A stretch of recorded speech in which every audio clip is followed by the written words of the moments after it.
3 words were whispered in publishing circles that nobody was supposed to hear.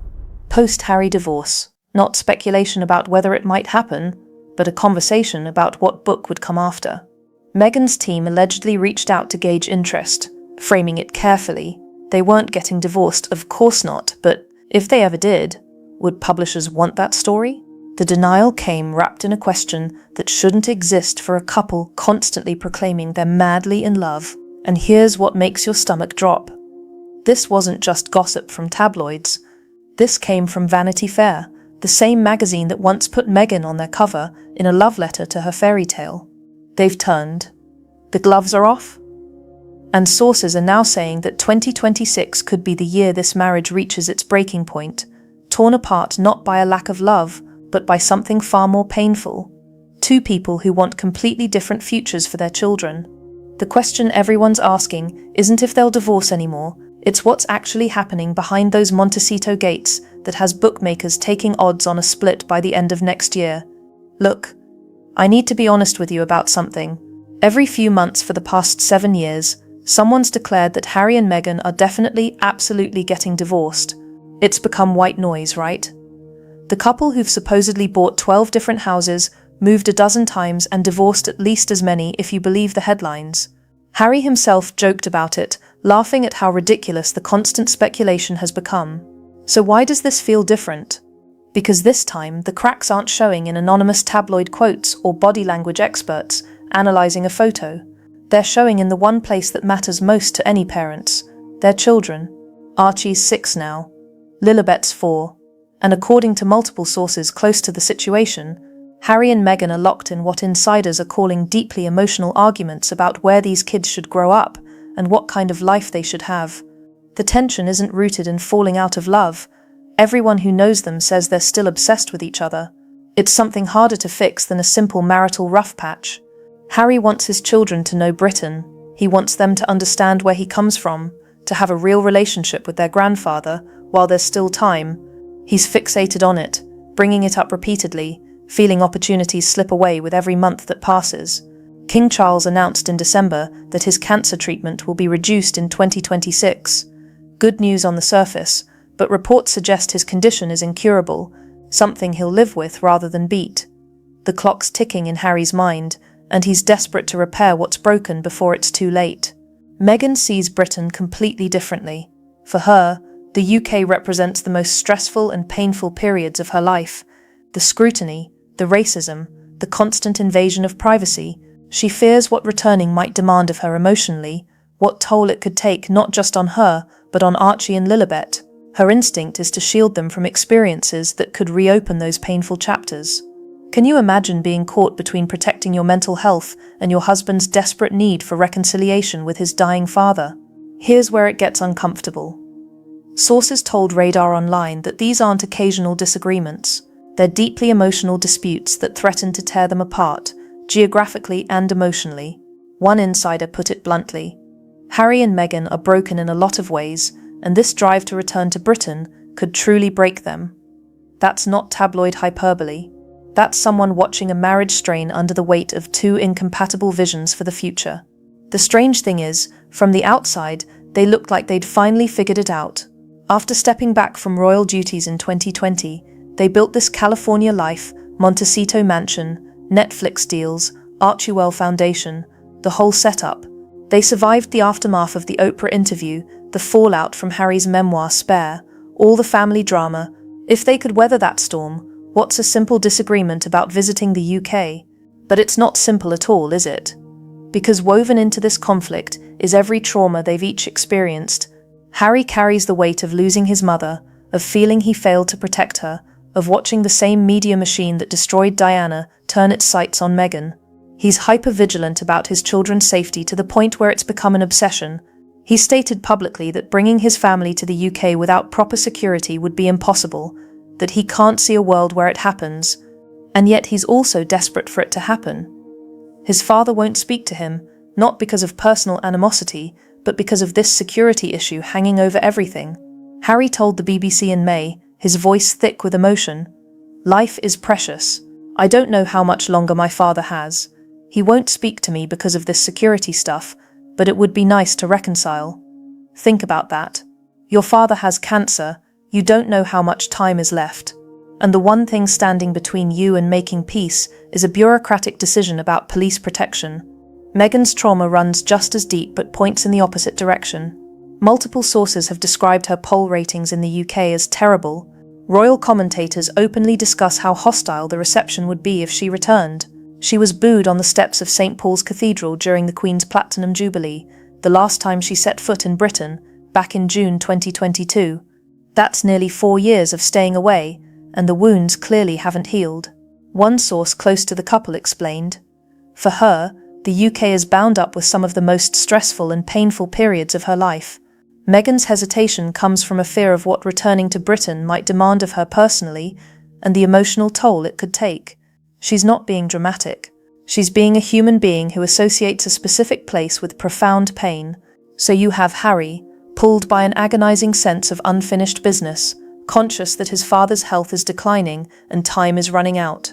And you have Meghan, protecting herself and their children from an environment she views as genuinely harmful. Both positions are completely understandable. Both are completely incompatible. The truly fascinating and heartbreaking part of this story is how it's playing out in real time.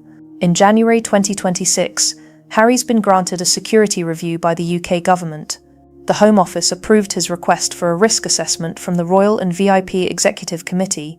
If that assessment comes back in his favour, if he's granted the armed protection he's been fighting for through multiple court battles, then suddenly the primary obstacle preventing their return evaporates. Except it doesn't, does it? Because Meghan's reluctance isn't just about security. Security was the convenient excuse, the objective barrier that couldn't be argued with. Now that barrier might disappear, and what's left is the raw emotional reality. She doesn't want to go back. She doesn't want to subject herself or her children to that environment, police protection or not. Royal writer Duncan Larcombe put it plainly. The security issue has essentially been used as an excuse for Meghan not to come to the UK in the last few years. But many people think the real reason is to do with the public reaction that she'd receive over here. If security gets sorted and she still refuses to return, that truth becomes impossible to hide. The timing of all this is almost cruelly perfect. Harry's expected back in London this month for a court trial against Associated Newspapers, part of his ongoing legal battles with the British press. He'll be there without Meghan, without the kids, handling his legal affairs alone.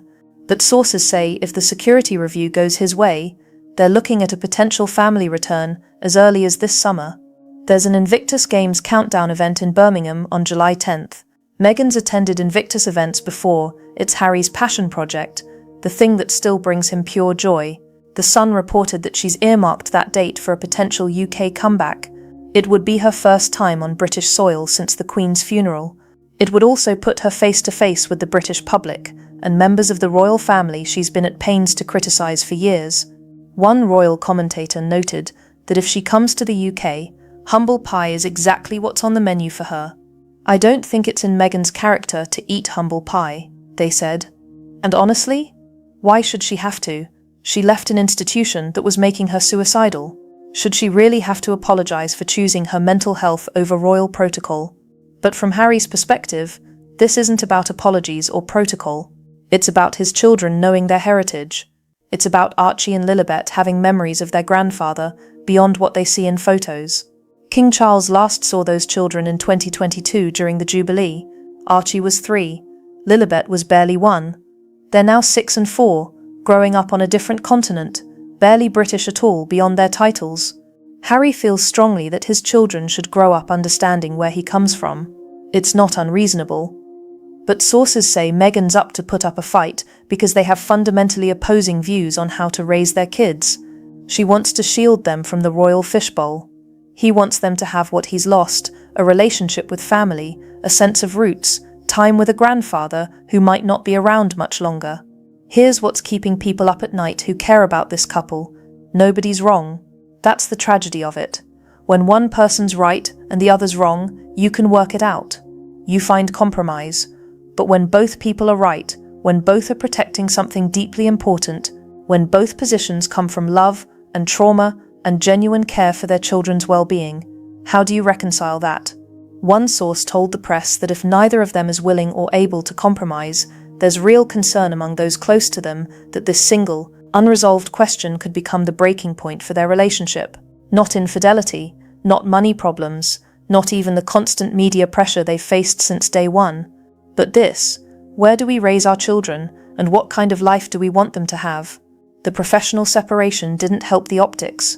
Reports surfaced in May 2025 that Harry and Meghan were entering what insiders called a 9-month professional divorce. They'd be appointing separate chiefs of staff, pursuing independent business ventures, building individual brands.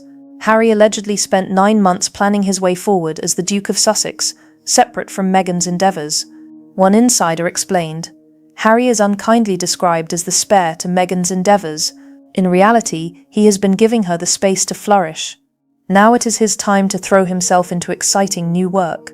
They hired separate senior staff, Miranda Barbot for Harry, Sarah Fosmo for Meghan. 6-figure salaries each. The message was clear: they were professionally diverging. Now Meghan was quick to address these rumours publicly. In her Harper's Bazaar interview, she gushed about Harry. "He loves me so boldly, fully, and he also has a different perspective because he sees media that I wouldn't. No one in the world loves me more than him, so I know he's always going to make sure that he has my back." She emphasized his childlike wonder and playfulness, how he brought that out in her, how it's translated into every part of their life. When Jamie Kern-Lima asked her point blank if she thinks they'll be married forever, Meghan didn't hesitate. Yes, that clip went viral, viewed nearly 2 million times. People desperately want to believe them, want to believe the fairy tale isn't over. But words and reality sometimes drift apart, don't they? Sources close to the situation painted a different picture. Harry has become increasingly fixated on the idea of being back in Britain more often. He brings it up repeatedly, conscious of his father's declining health and feeling that opportunities for reconciliation are slipping away.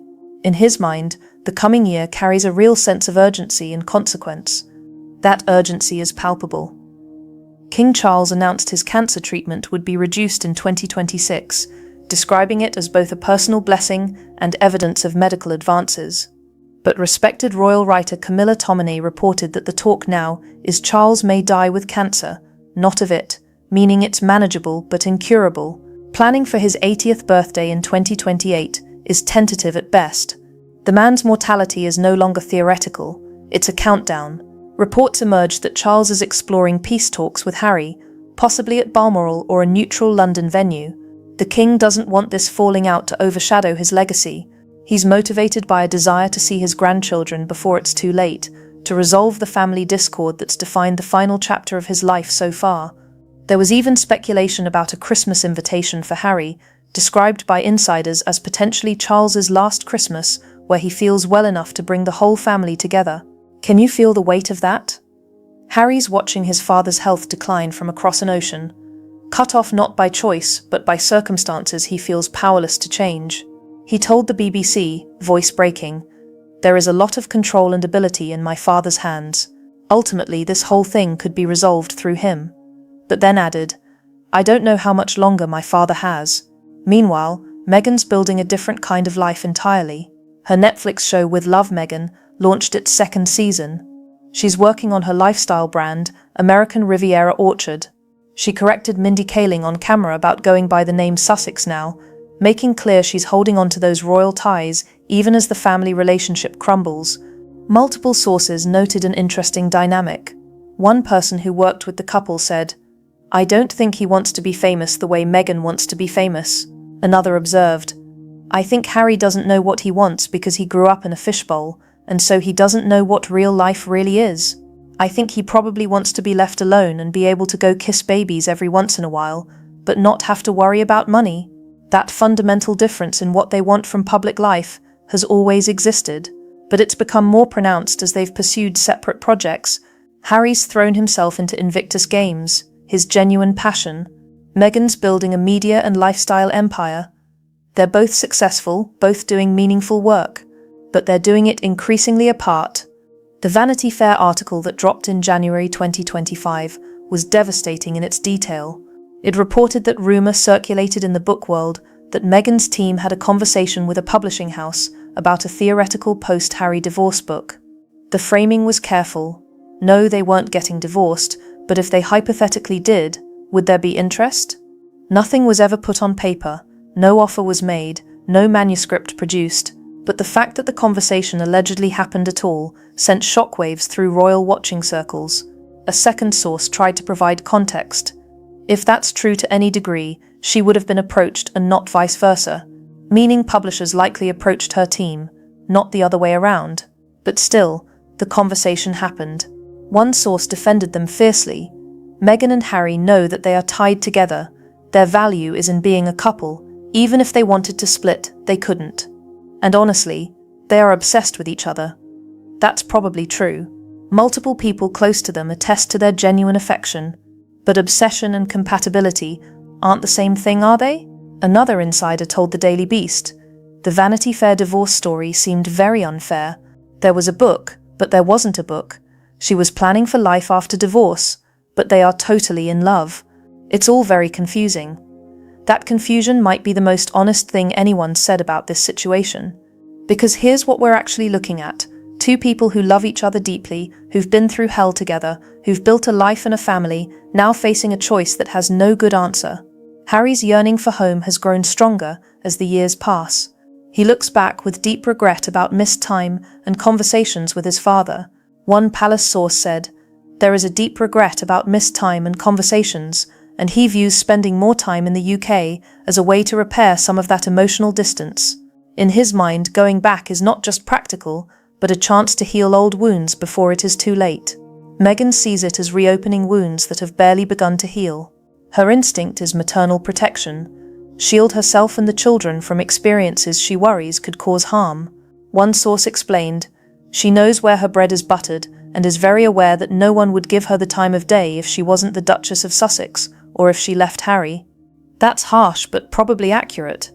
Meghan's value in the marketplace is intrinsically tied to being half of Harry and Meghan. Separate, they're both diminished. Harry becomes the spare who walked away. Meghan becomes the American actress who briefly married into royalty. Together, they're a story, a brand, a movement. But staying together for brand value is a terrible foundation for a marriage, especially when you're also genuinely in love, but want fundamentally different things for your children's future. Palace insiders told multiple outlets that even if things went wrong between them, there would be no divorce. Harry is a pragmatist. He would never leave his children. He wants the nuclear family he never had growing up. Think about that. The nuclear family he never had. Harry's entire childhood was fractured. His parents' marriage collapsed publicly. His mother died when he was 12. He was raised in an institution that prioritized duty over emotion, protocol over family. Of course he's desperate to give his children something different. Of course he'd do anything to avoid his kids experiencing the kind of broken home he grew up in. But what if staying together for the kids while being pulled in opposite directions becomes its own kind of fracture? What if Archie and Lilibet grow up in a house where mum and dad love each other, but are locked in this constant, unresolved tension about something as fundamental as where they belong? The security review decision is expected any day now. If Harry gets his armed protection reinstated, the practical barrier disappears. Then we'll see what happens when excuse and reality collide. Will Meghan agree to return to the UK with the children? Will she stomach the hostile reception, the invasive press coverage, the resurrection of every painful memory from 2018 to 2022? Or will Harry have to choose between his wife and children on one side and his father and homeland on the other? Because make no mistake, that's the choice shaping up.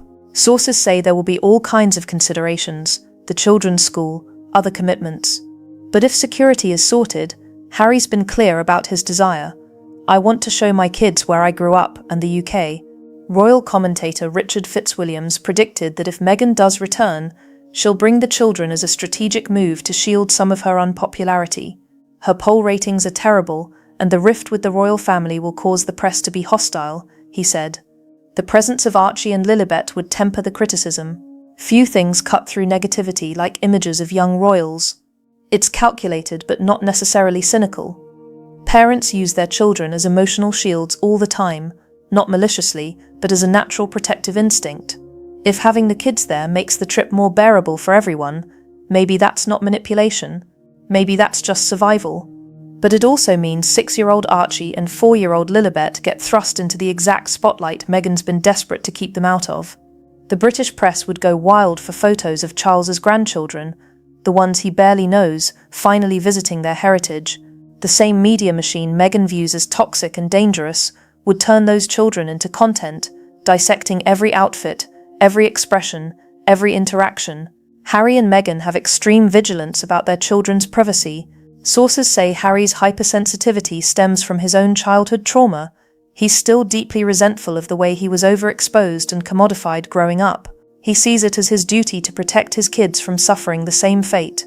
But how do you give your children a relationship with their royal heritage while simultaneously keeping them away from the royal circus?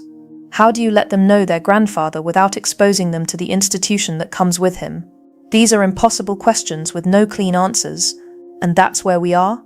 A couple who genuinely love each other, who've survived scandal and family breakdown and relentless media scrutiny, now potentially coming apart over something that should be simple. Where do we live, and how do we raise our kids? Sources say some close to them believe this could be the year it finally breaks. Not with a dramatic blow-up, but with a quiet realization that they've reached an impasse neither can cross. Harry won't give up on reconciliation with his father. Meghan won't put herself or her children back into the environment that nearly destroyed her. Both positions are valid. Both are immovable. If the security review comes back negative, if Harry's denied the protection he's seeking, then the status quo continues. The stalemate holds. He can blame bureaucracy for keeping his family apart from his father. Meghan doesn't have to make the hard choice about returning. But if it comes back positive, if that excuse evaporates, then they're face to face with the raw truth of their incompatibility on this specific, crucial issue. And you can love someone desperately while still being unable to give them what they need most.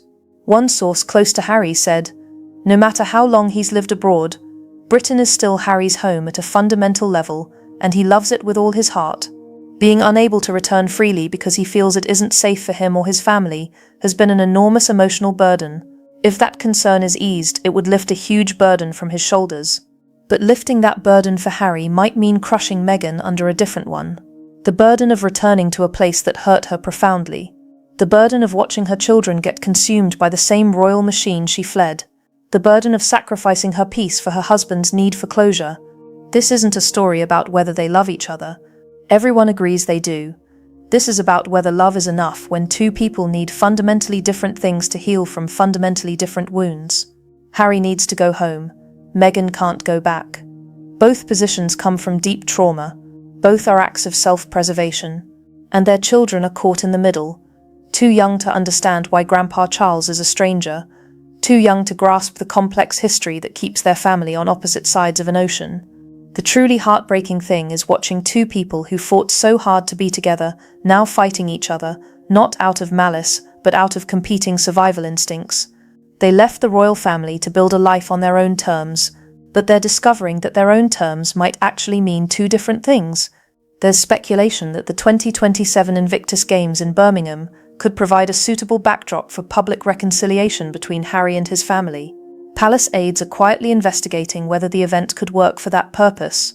If Charles attends and Harry's expressed a desire for his father to formally open the Games, it would be their first public appearance together in years. Adding Meghan and the children to that equation makes it exponentially more complex. But maybe that's exactly what needs to happen. Not a private meeting behind closed doors where things can stay carefully managed and controlled, but a public moment where the fractured family has to face each other in front of the world that's been watching this drama unfold. Would it heal anything? Probably not. Years of hurt don't disappear because you show up at the same event, but it might be a start. It might give Archie and Lilibet a memory of their grandfather that isn't mediated through a screen. It might give Harry the piece of peace he's desperately seeking. And for Meghan, it might be the price of keeping her marriage intact. Not because Harry's given her an ultimatum, but because sometimes love means stepping back into the fire for someone, even when every instinct screams to stay safe. Nobody who's been through what Meghan experienced in the UK from 2018 to 2020 would choose to go back. The racism, the invasion of privacy, the constant criticism, the suicidal thoughts she developed while pregnant, that's not dramatic exaggeration. She testified to it, she lived it. Asking her to return is asking her to risk her mental health for a family that she believes failed to protect her when she needed it most. But Harry's ask isn't really about the royal family or royal protocol. It's about time with his father before there is no more time. It's about Charles meeting his grandchildren while he's still here to meet them. Can Meghan really say no to that? And if she does, can their marriage survive Harry's resentment over missed opportunities he'll never get back? These are the impossible questions keeping them up at night, driving those deeply emotional arguments sources describe. This is what threatens to tear them apart, geographically and emotionally, not a failure of love, a conflict of needs that may have no resolution. Paul Burrell, Princess Diana's former butler, weighed in with cold pragmatism. I personally think there are no signs of divorce because Harry would lose too much. I think Meghan and Harry have a common goal to make themselves as rich as possible in as short a time as possible. I think that balance works together for the sake of their brand, their marriage. It is all the same thing. That's cynical, but it captures something real. They're economically and professionally entangled in ways that make separation catastrophically complicated. Their entire post-royal existence is built on being Harry and Meghan, the couple who walked away from the monarchy together. Divorce would collapse that entire narrative structure, and probably their earning potential along with it. So they might stay together for practical reasons even as the emotional gap widens. They might remain married while living increasingly separate lives, Harry making trips to the UK alone, Meghan building her empire in California, both loving their children but unable to agree on the fundamental question of where those children belong. Is that divorce? Not legally. But it's a kind of separation nonetheless, a marriage that survives in form while the substance slowly drains away. And the really sad part is neither of them wants that. They both genuinely want to make it work. But wanting something isn't always enough. Sometimes people can do everything right and still fail because the math of their circumstances simply doesn't add up. Harry can't abandon his father in his final years. Meghan can't return to an environment that threatened her survival. Both positions are reasonable. Both are incompatible. The security review will force their hand one way or another. If it goes Harry's way, the door opens for their return and for the reckoning that comes with it. If it goes against him, the stalemate continues, but the resentment grows. Either way, they're running out of time and options. What's haunting about this whole situation is how preventable it should have been. If the royal family had protected Meghan when she needed it, if they'd addressed the racism and media abuse instead of expecting her to endure it, if Harry's security hadn't been stripped in the first place, if Charles had maintained contact with his son despite their differences. So many small decisions, each one logical at the time, snowballed into this crisis, where a couple's marriage hangs on bureaucratic decisions about police protection.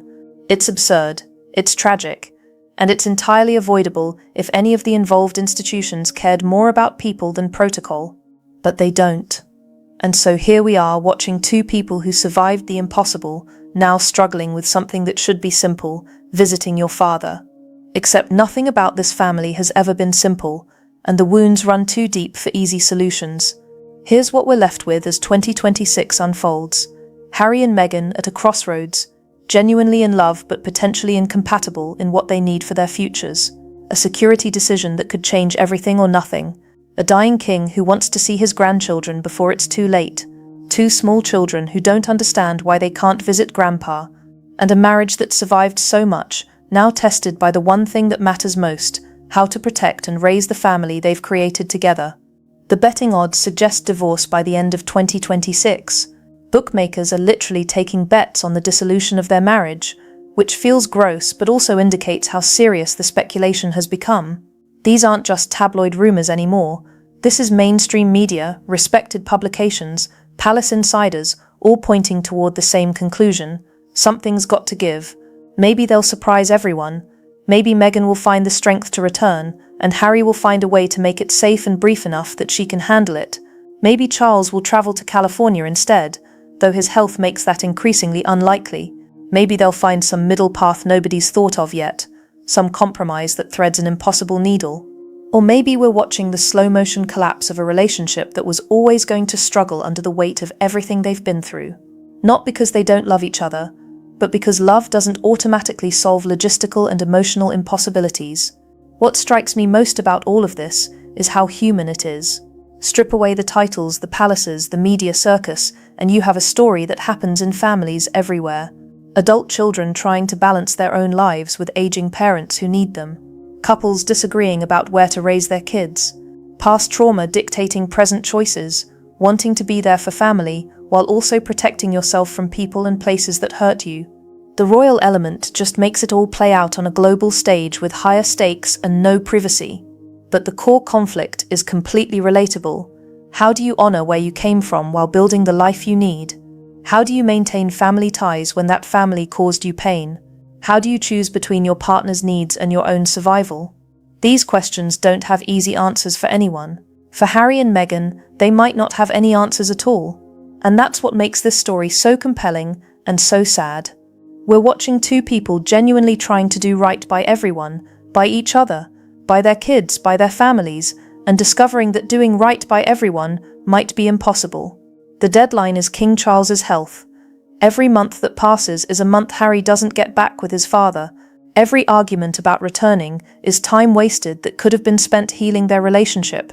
The urgency is real. The consequences of inaction are permanent. But so are the consequences of forcing Meghan back into trauma. If she goes and it destroys her mentally, if it damages their children by exposing them too early to that level of scrutiny and hostility, if it validates every fear she's held about the royal family and British press, what then? Is reconciliation with Charles worth sacrificing Meghan's well-being? Harry doesn't want to make that choice.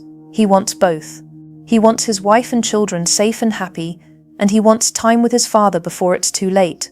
He wants to heal old wounds and protect his family from new ones. It's not greedy or unreasonable.